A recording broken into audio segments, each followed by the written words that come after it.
Okay. So good morning, everyone. Can everyone hear me? Yeah, morning. Yes. Awesome. So this is going to be the first class I'll be running, and we've got a few minutes here. We'll be allowing other additional folks to kind of log on. Kind of to get started off, Keith, is there anything that you would like to say or announce at the start of class today? No, just congratulations to everybody again for doing such a great exam, and we'll just keep rolling in that direction. Historically, we'll end up not too different from where that first test ended up. We'll probably be slightly lower than that, but when we get to the end of things here at the end of the semester, we should be at about 85% or so, somewhere in there. So first exam was right on target, and just congratulate all of you on that. And with that, Katie, I'll let you take over. Okay.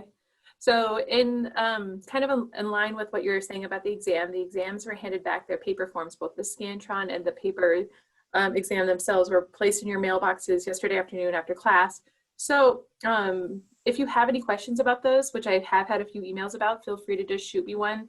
And I'd be happy to discuss the results of your exam if you have any questions or concerns about the Scantron aligning with your exam, or if the Scantron was run correctly. So I'm totally open to those discussions or any questions about the exam. I'm sure Dr. Parker or even Dr. Putnam would be happy to answer as well in terms of content. Sure. So I guess since this is my first lecture with you all, it'd be great to get to know you a little bit. I am a big fan of using the chat window to kind of mediate conversations. So as I'm going through the lecture material, if you don't feel comfortable speaking up and you just want to pop something in the chat, that's fine, because I'm going to keep my chat window open the entire time. And that kind of tends to allow me to speak, and I speak pretty quickly. So if you need me to slow down, please just throw that up in the chat as well. But as I'm going through things, if you have a question, you can just throw it up in the chat. And so again, since this is my first class and I haven't lectured with any of you before, let's just do a quick chat. Like if everybody can just tell me where you're from.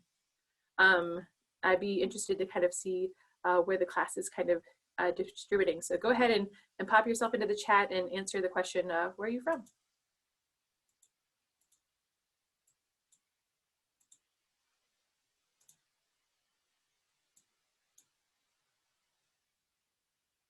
Awesome. Shannon, you're from Chinook. I'm from Chinook. Oh, that's funny. Nice.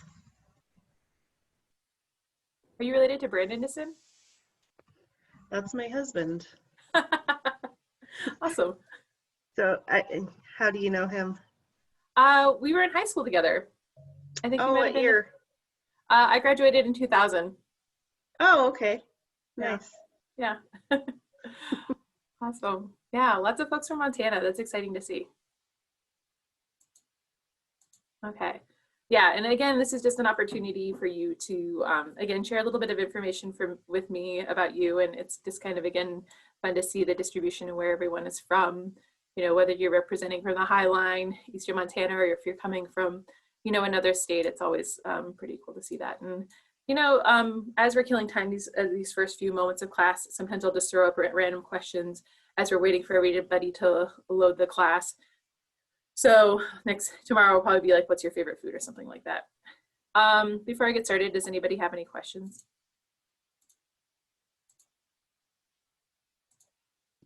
Okay. I just had a question. If we're not part of the pharmacy school and we don't have mailboxes, is there a specific way we should come and get our exams? You can actually, I guess maybe the easiest way would be for you to come to my office. Okay. Yeah, so I'm in 395C of the Skaggs building. So it's kind of like a corner, it's an area with a couple different offices in it. So if you just come to my office, I'll happily hand your exam back to you, and we can socially distance and wear masks and things like that. Obviously, I want to protect everyone, so. Oh, yeah. Perfect, thank you. Yeah, no problem. Okay, so now we're going to kind of take a turn into talking about just an introduction to the central nervous system.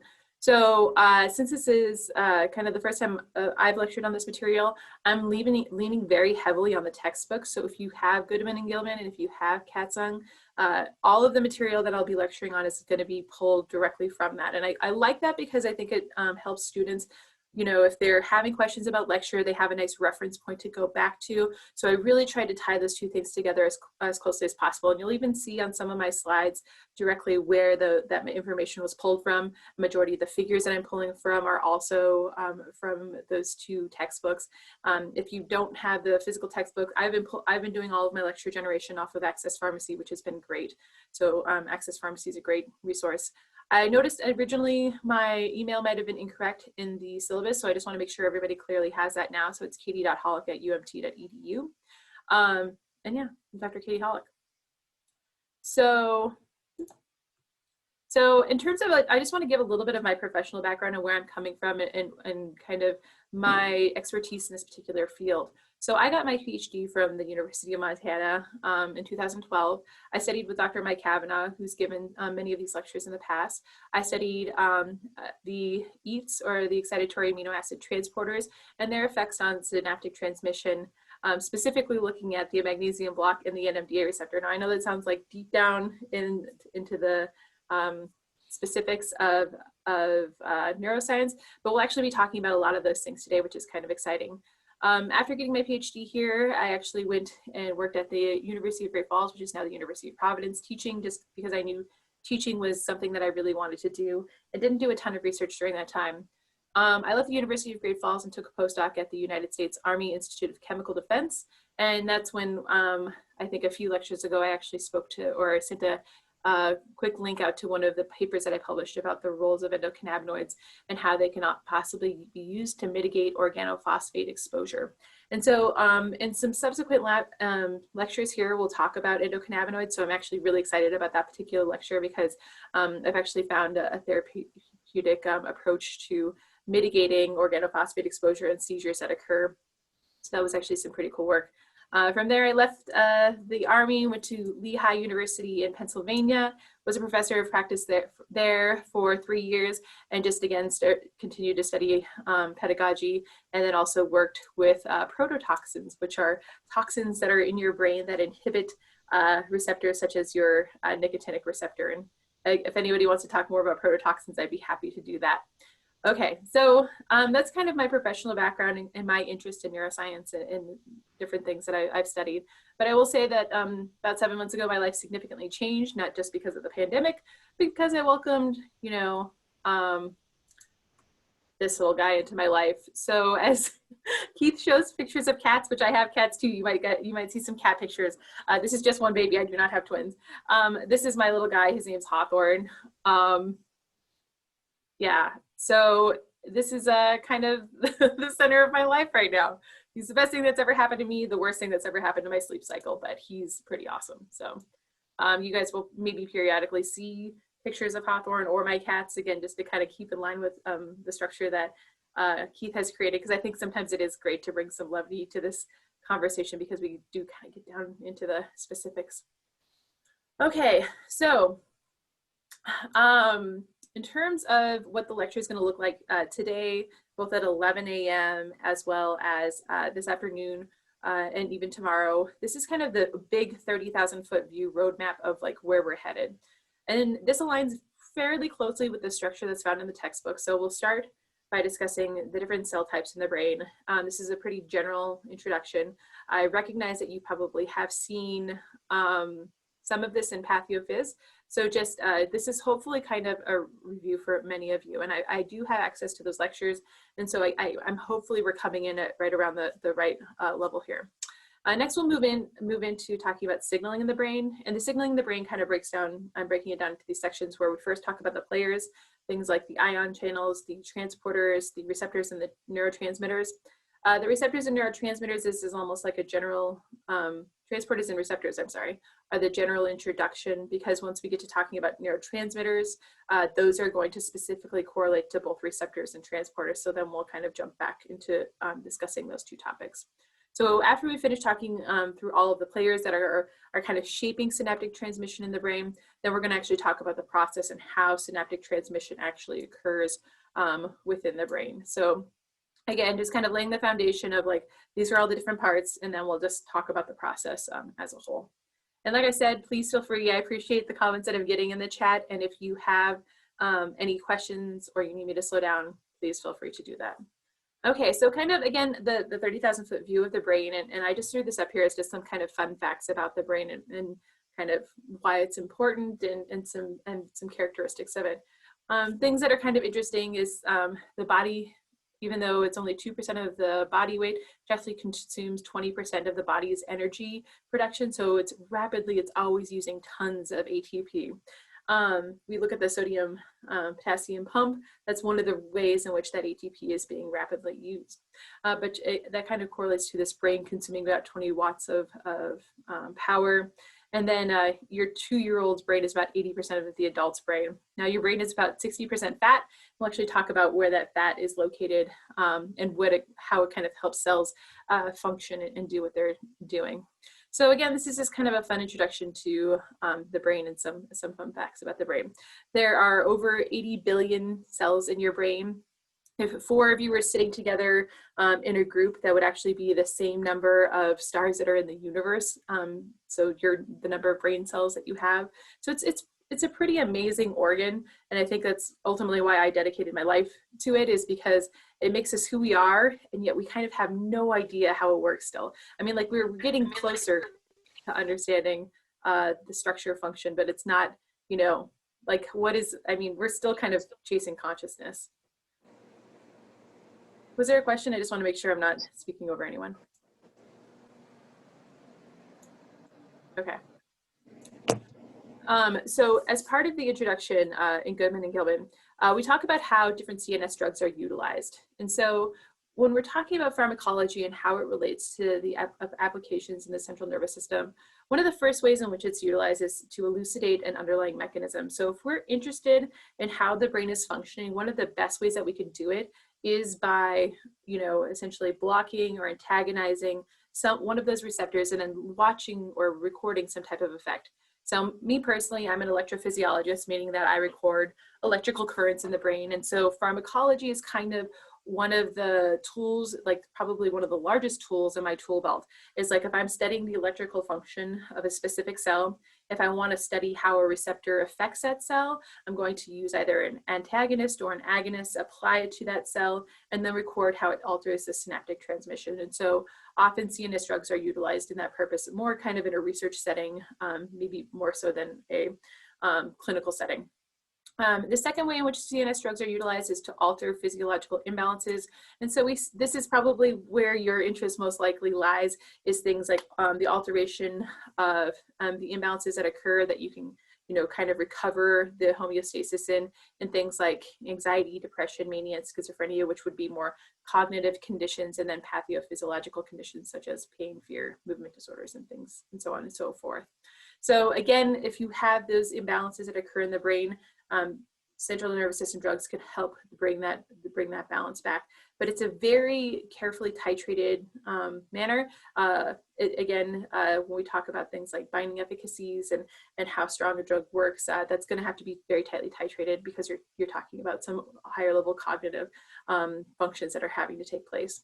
And so lastly, the last way in which CNS drugs are utilized is to understand the mechanism behind drugs and with known clinical efficacy. So if you have a drug that maybe is being given to patients, but you're not exactly sure why it's having the effect that it is, sometimes CNS drugs can be utilized, kind of looping back to point one, is to look at the mechanism by which that is occurring. So if you have a drug that you're giving to patients that's being shown to be effective in some cognitive way or some pathophysiological way, you can go back and actually use known antagonists to maybe block that effect and characterize what exactly is occurring there. So the organization of the central nervous system. So again, this is going straight through Goodman and Gilman. This sentence I pulled out just because I really liked it, because it really just kind of gets to the heart of exactly what the central nervous system does.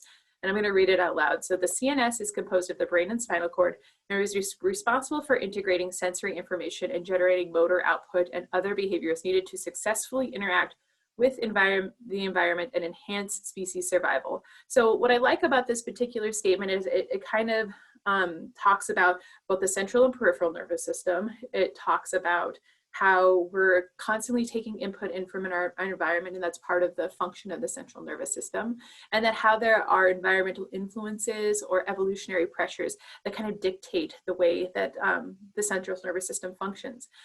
With that, keeping that in mind, I think as you're listening to this lecture or maybe even later watching it, it's always interesting to think about some of the evolutionary pressures that have led to all of these different receptor subtypes, or even the way that different neurotoxins bind so efficiently to specific receptors. So it's kind of an interesting kind of larger evolutionary discussion. So if we look at the central nervous system, though, it's composed of neurons, glia, and the blood-brain barrier. So we're going to go ahead and break down each one of these things. This figure, again, is from Goodman and Gilman. It just shows the interaction of all of these different cell types. So you can see the neuron here with the glia, such as the oligodendrocyte that's generating the myelin sheath, which helps in conductance of neurotransmission. And then you can see the astrocyte playing the support role here, and also interacting at the cell body as well as at the synapse, and interacting with the blood supply as well, and providing nutrients and such that the brain and as well as the specific neurons need to survive. So we're going to talk about each one of these different cell types. So we'll start by neurons. So this is, again, a very large overview of what neurons are. It's not incredibly specific, but we're going to get down into more of the nitty-gritty when we get to talking about synaptic transmission. So neurons generally are just excitable cells that send messages via neurotransmission. So one of the main functions of neurons is to be sending these signals via this electrochemical gradient. And so this is a process that uses the electrical difference between the inside and the outside of the cell that's mediated via ion channels. And we're going to talk a lot about those ion channels that mediate that electrical gradient. And then that electrical signaling travels down the axon that you see here, and neurotransmitters are released at the synapse. And that's where the electrical part of the message gets turned into a chemical message via those neurotransmitters. Those are the chemical messengers that diffuse across the synapse and bind to the postsynaptic cell. So here we see a nice single cell. You've got your nucleus here, as well as some dendrites that are extending off of it. You can see this apical dendrite extending off here. And you can see that that apical dendrite has both excitatory and inhibitory terminals, meaning that it has both excitatory neurotransmitters that are sending signals to this neuron, as well as inhibitory neurotransmitters. And so that's kind of the push-pull that all neurons have to go through, are the signals it receives, and if it's going to in fact send us a message itself down its axon.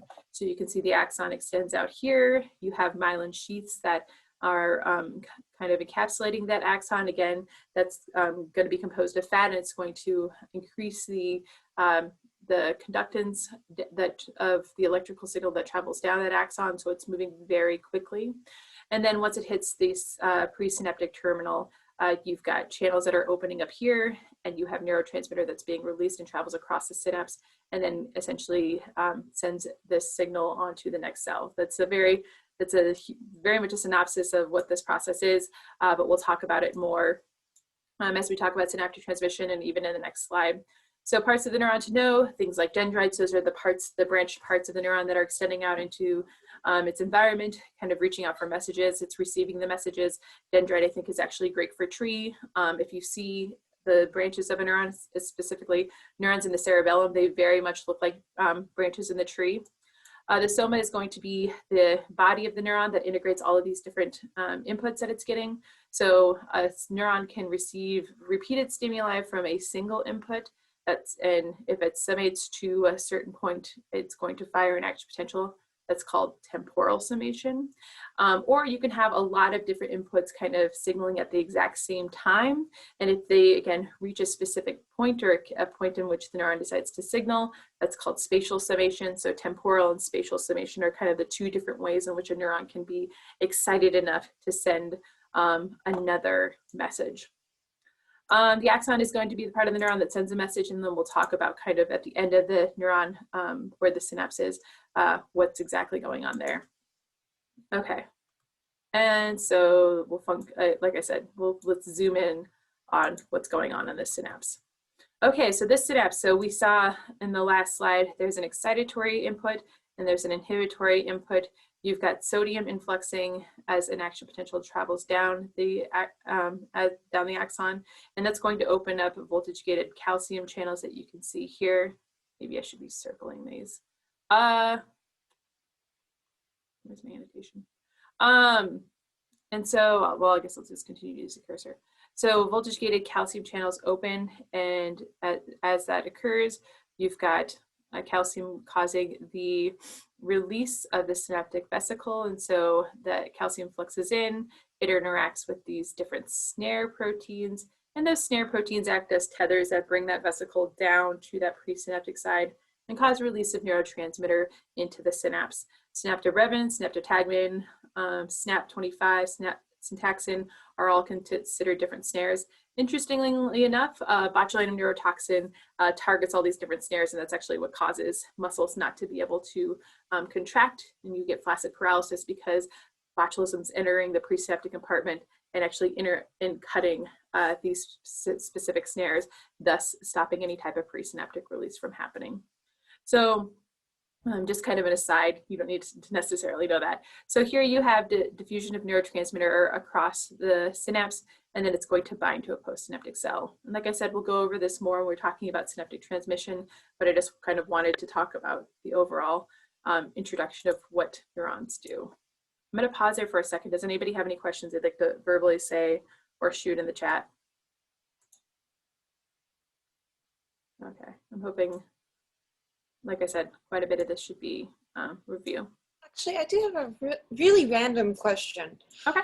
So if we go back to the previous slide and we're talking about dendrites, is it only that one large thing that's called a dendrite, or all the little arms sticking out of the stoma called dendrites? All called dendrites. So you can see this one's called like a basal dendrite, and this is an apical dendrite. And that's just kind of anatomical terminology of, you know, being near versus far. But any extension off of a neuron that's, I guess, receiving postsynaptic input is going to be considered a dendrite. Okay, perfect. Thank you.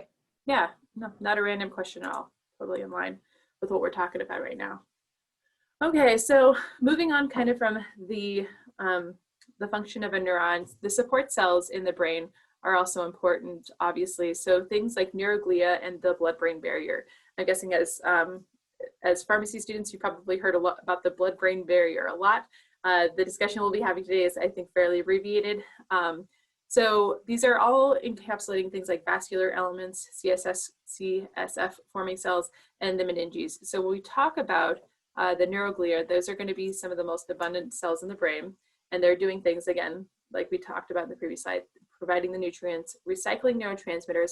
So there's a high number of transporters expressed on glial cells. Transporters are almost like little neurotransmitter vacuums on those cells. And so as neurotransmitters are released from the presynaptic neuron, those neurotransmitters in some neurotransmitter systems are being transported up into the glial cells and then going through a recycling process. They also assist in maintaining extracellular ion concentrations. As we talk about the signaling capacity of neurons, just recognize that maintaining that electrochemical gradient is incredibly important. And the concentration of ions inside and outside the cells are very important. And so glial cells are going to assist in maintaining that and making sure that that very important balance does not get out of whack. So if we talk about the different cells that make up kind of the glia, the neuroglia, we have the oligodendrocyte, as we talked about before, which is going to wrap the axonal shaft and is going to produce that myelin sheath, and that's going to assist in the transduction of the message down the axon. Microglia are the immune cell. They act as macrophages within the brain. So if there are any foreign invaders, if any viruses or bacteria are able to, or any type of damage occurs in the brain, microglia are going to be recruited to that area and act as macrophages to kind of clean up that area. Astrocytes are going to be the cellular glue for the brain. They surround all of the different kind of individual compartments. So wherever there aren't neurons, there are going to be glial cells. And glial cells are very important in that support role. Like I said in the last slide, one of the roles of neuroglia are going to maintain extracellular ionic concentrations as well as uptake excess neurotransmitters. And so astrocytes are going to carry out a lot of that function. Ependymal cells are going to line spinal cord and ventricles, generating cerebrospinal fluid. Again, obviously that's important in keeping the homeostasis in the brain. And then radioglia act as neuroprogenitor cells and scaffolds. Radioglia, you're only going to find it at a few select areas of the brain. There are only going to be two areas of the brain in which you'll see progenitor cells actually take root. One is in the ventricles, another is going to be as part of the olfactory bulb. So that's the only two areas of the brain that you're going to see that cellular recycling. When we talk about the blood-brain barrier, it's a barrier between the circulatory system and the nervous system. It's a very tight barrier. It's hard for drugs to kind of get across that barrier. So it blocks many drugs. So in order for a drug to get across that blood-brain barrier, it has to be hydrophobic or lipophilic or use some type of transport system. So it's got to be smart enough to be able to actually bind to a transport system and get through that. Obviously, when we talk about the blood-brain barrier, it's a very lipophilic environment. So in order for something to get across it, it has to also be lipophilic in its nature. Charge, molecular weight, and lipophilicity is going to be things that dictate whether something can cross the blood-brain barrier. And so things that have been able to figure out how to cross the blood-brain barrier are things like antihistamines, L-DOPA, and glucose. Glucose is going to be using a transport system.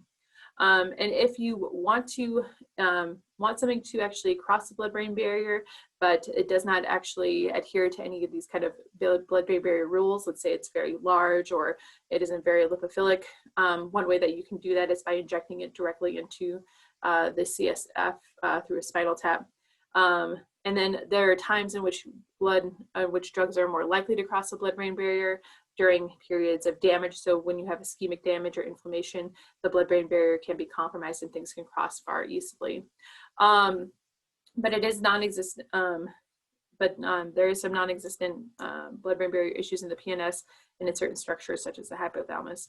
And this figure is actually not from your book, but I did include it here. I just like the fact that it showed different ways in which different transporters or even receptor-mediated transcytosis in which a molecule can actually cross the blood-brain barrier. So these are some of the different ways of transporting a molecule across the blood-brain barrier. Okay, so I've been talking, I'd say probably about 30 minutes. I'm gonna do something a little different today than we've done in this past class, just to kind of, sometimes when you hear somebody talk for a long time, it's just human nature. Our brains are wired to pay attention for about 20 minutes, and then it kind of starts to glow down. So what I'm going to actually do now is I'm going to send you all into breakout rooms and have you discuss this this particular question really quick. I don't know. So this question is: a 66-year-old man comes into your office for evaluation of a tremor, and I'm going to go ahead and have you read through this as a group. And then answer the two questions: why is L-DOPA prescribed instead of dopamine? And why is L-DOPA given in combination with carbidopa? So I'm going to go ahead and send everyone to breakout rooms. Your breakout rooms are going to be probably about 5 to 6 participants. So you're going to go to your room. Has everyone here done breakout rooms before? Yep. Okay, so you're gonna go to your breakout room, you're gonna discuss this. I'll give you probably 2 to 3 minutes and then I'll bring everybody back to class and then we'll do a quick discussion. Sounds good? Before I let you go into your breakout rooms, because it's a little harder for me to communicate, does anybody have any questions? Okay.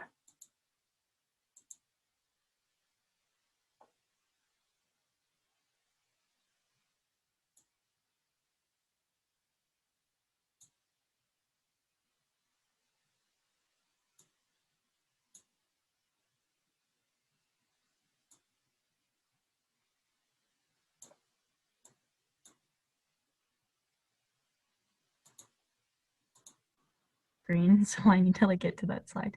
Yeah, I just took a picture of it because I don't have the slides open either. Smart. Okay.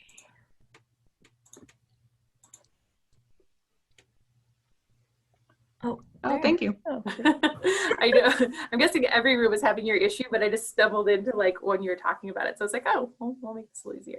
okay.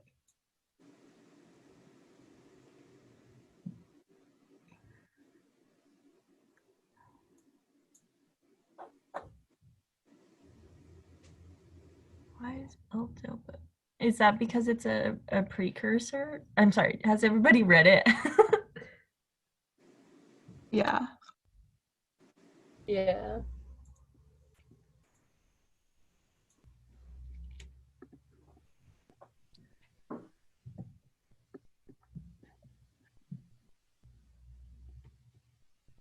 Or it's because L-dopa can get into the blood-brain barrier, right?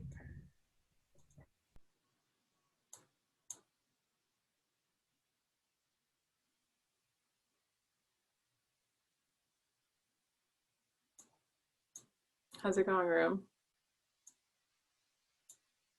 Good. Good. Is everybody just reading the information? Or have you come up with your answer? I think we sort of got the first one, but now we're just kind of like going into the second one and we're reading back through stuff. Oh, okay. Okay, sounds good. I just want to make sure you guys had all the information you needed though, correct? Yes. Okay. Yeah.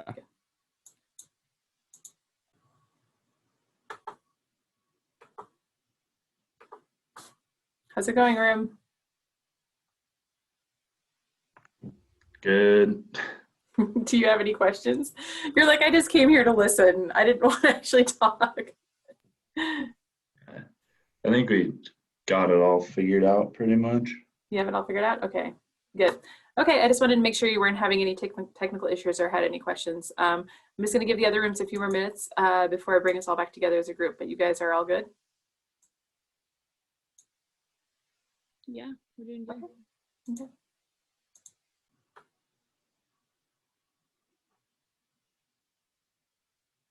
How's it going, room?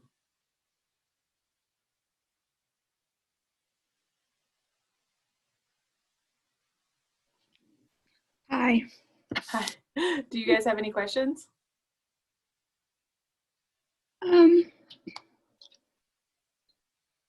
What's the second question? Actually, I did get the first question. Okay. Here. Where is it? Oh. The second question is, why is L-dopa usually given in combination with, here, I can actually share my screen with you guys. Can you see it now? Yes. Thank you. With carbidopa.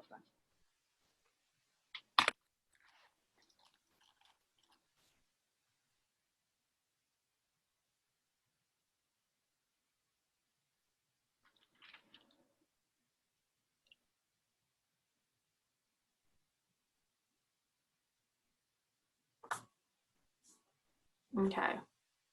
Thank you. Yeah, no problem. I just wanted to make sure nobody had any questions, and I'm just going to give you a few more minutes. Looks like most rooms are kind of coming back to the main room, so when you guys get this figured out, go ahead and come back. All right. I think the Hello. point is like comparing the article, like the lay article you find to the real journal article, and being like, yeah, it's kind of deceiving when the New York Times says like blah blah blah, but that's not actually the point of the article. It's just like being able to discriminate between real medical information and like someone interpreting the medical information improperly kind of thing. I don't know. You guys aren't talking about this class anymore, are you? We finished. Okay, no problem. I think most groups are finished. I'm going to probably pull everybody back into the main room again just so we can continue our discussion, okay? Okay. Thank you. Yep.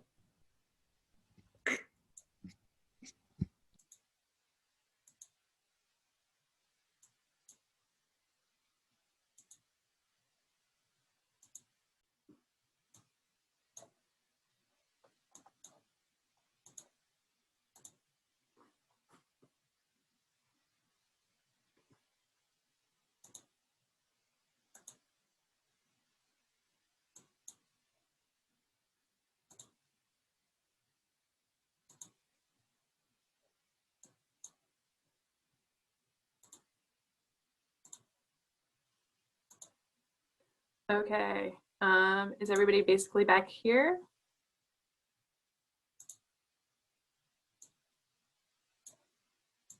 See how many participants we have.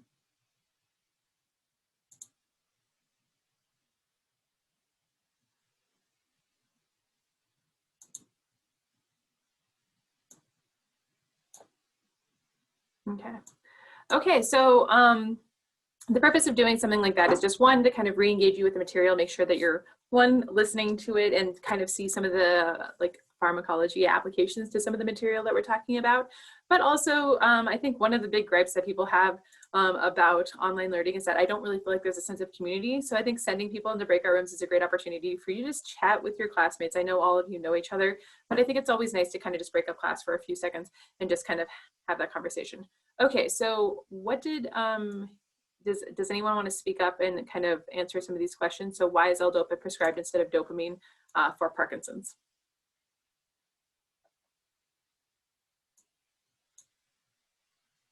So L-DOPA is a precursor to dopamine that can cross the blood-brain barrier. L-DOPA, we found that it was polar, but it's an amino acid that then is recognized by the brain and is transported across the blood-brain barrier, as opposed to dopamine is not accessed, not allowed in across the blood-brain barrier. Great. Great answer, yeah. So it's recognized by a transporter. Did anybody find that specific transporter? I'm not going to probe any further. This isn't going to be on an exam or anything, but.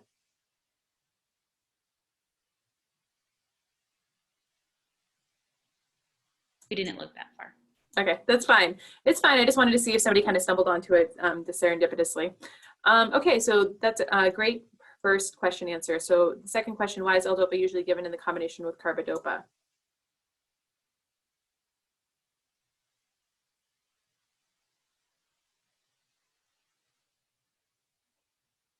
I can answer that one again. if you answered the first question, I'm going to ask you don't answer the second question. I'll go. Awesome. We're all friends here.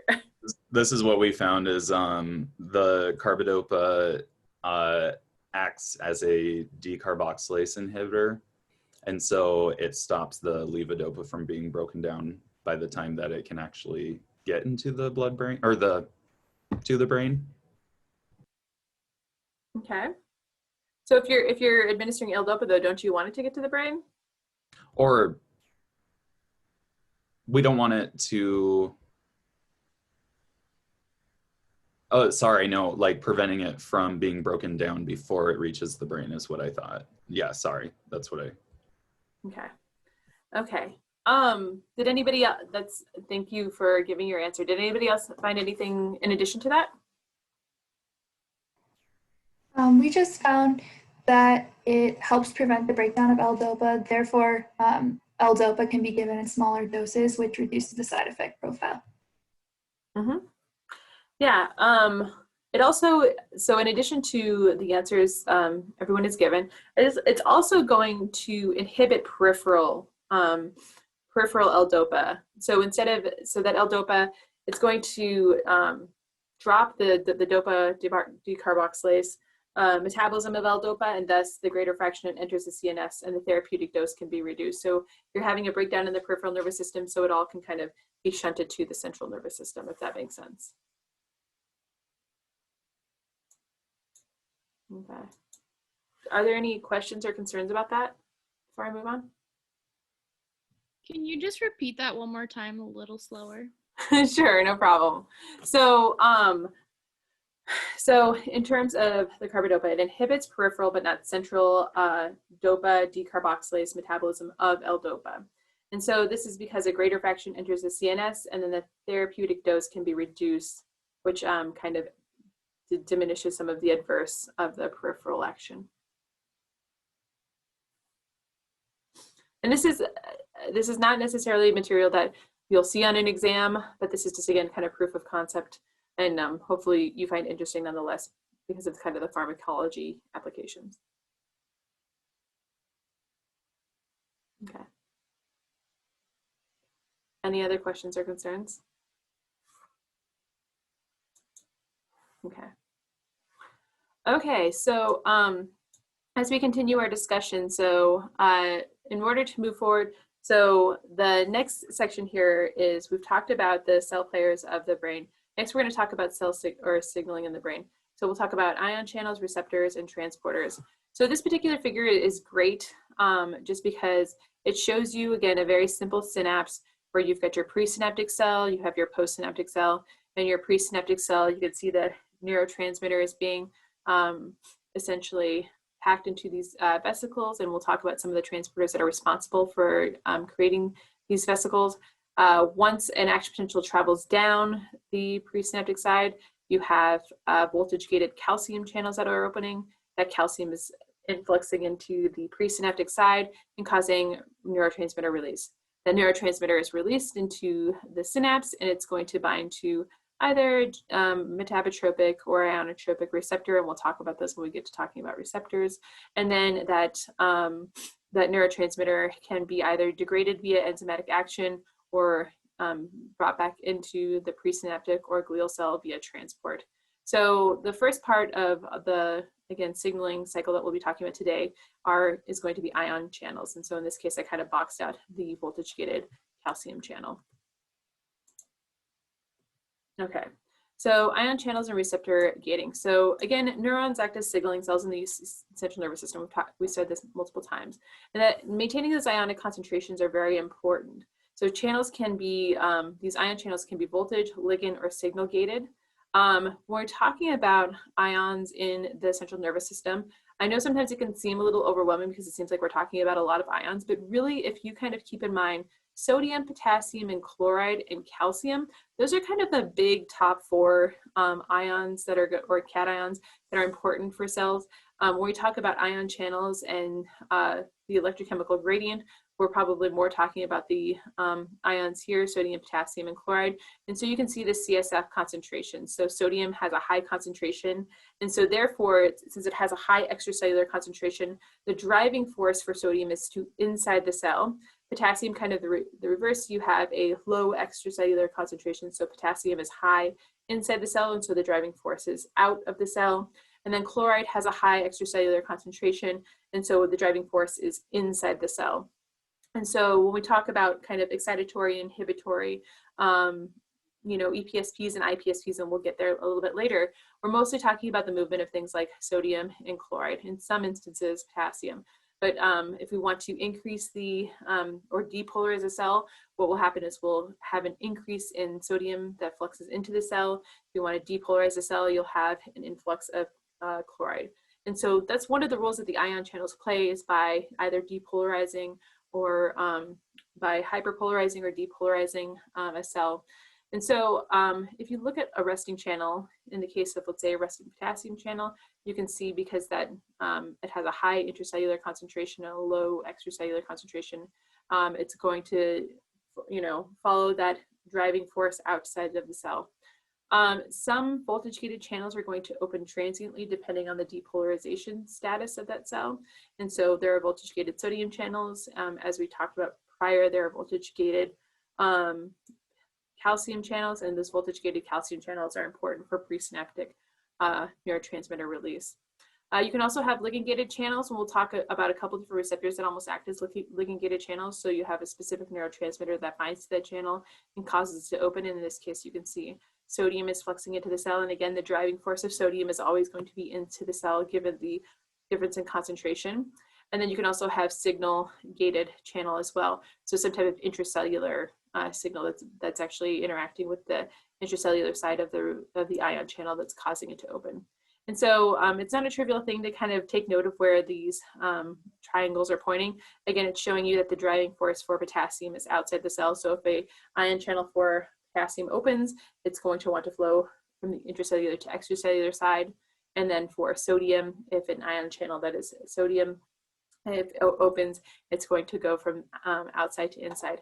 And these are just different ways in which those channels can be gated. And so we'll talk more about ligand-gated channels and voltage-gated channels during the synaptic transmission portion of the class. Okay. This is just a different figure that's shown. I think one of them is from Katzung, the other one is from Goodman and Gilman. And this one again just shows a voltage-gated channel, a ligand-gated channel, and then a metabotropic receptor, which this is not necessarily an ion channel. So it does show that there can be some interactions between metabotropic and ionotropic receptors via G protein signaling. So this would fall under that intracellular signaling mechanism. And so it's important to recognize that even if a neurotransmitter is released, it can bind to a metabotropic receptor or G protein coupled receptor and still affect ion concentrations given the secondary messenger systems that are occurring in that neuron. And we'll talk about some neurotransmitters that actually function via that mechanism. Okay, so voltage gated ion channels, like I said, when we talked about the types of ions that are important in the neuron, there are those big ions and cations that I mentioned, sodium, potassium, and then calcium would be the cation. So these are obviously very critical for neurotransmission. The voltage-gated sodium are important for depolarization. So as voltage-gated sodium channels open along the axon of a neuron, it's going to be sending that neurotransmission down that axon. It's in propagation of the action potential. Voltage-gated potassium channels actually open after the traveling of the sodium channels as the cell is repolarizing. Those voltage-gated potassium channels open and allow the cell to return to its resting state. And then lastly, you have voltage-gated calcium channels. So once that action potential has traveled down that axon, once you get to that presynaptic side, you've got those voltage-gated calcium channels that are opening and allowing influx of calcium, and then the interaction with those snare proteins that I mentioned earlier, and that's causing the vesicle to fuse to that presynaptic cell and cause release of neurotransmitter. Each of these channels has a transmembrane domain, a voltage sensitive region, and form a selective pore. So as you can see here, the example that's shown here is the structure of some calcium and sodium channels. You can see how there are multiple transmembrane domains and how there are loops here that are regulatory loops that can be that can alter the activity or the opening status of those ion channels via these secondary messenger systems that might be activated via G proteins. And then you can also see other regulatory regions here. So the PKA, PKC site, not surprisingly, those are going to be downstream effectors of G protein coupled receptors. And then everywhere you see this P is kind of how this transmembrane domains come around. Those are going to be the pore regions. So if you're looking down the top of it, you can kind of see some examples of what those pores actually look like. We're getting close to the end here. Okay, so neural inhibition, and so we're talking about, we talk about excitation and we talk about inhibition. Obviously an important ion in inhibition is going to be chloride. So there's several different chloride channels that are going to dampen or inhibit neurotransmission. Again, you can think of the cell getting excited is an influx of positive ions. If you want to dampen down cellular signaling, you have an influx of negative ions. And so the concentration gradient is always going to be driven inward of chloride, as we saw a few slides back. Again, you have a higher concentration outside the cell than inside. It's going to decrease internal voltage. You can see here GABA and glycine receptors, which we'll discuss hopefully this afternoon. And then we have the CLC chloride channels, as well as the CFTR. The CLC affect membrane potential, and these are going to be gated via ATP. So you can see there's a couple intracellular domains here that are exposed for regulatory purposes. Okay. Okay. I think I'm going to actually stop there for today, but before I let everyone go for lunch, I just want to see if folks have any questions or concerns.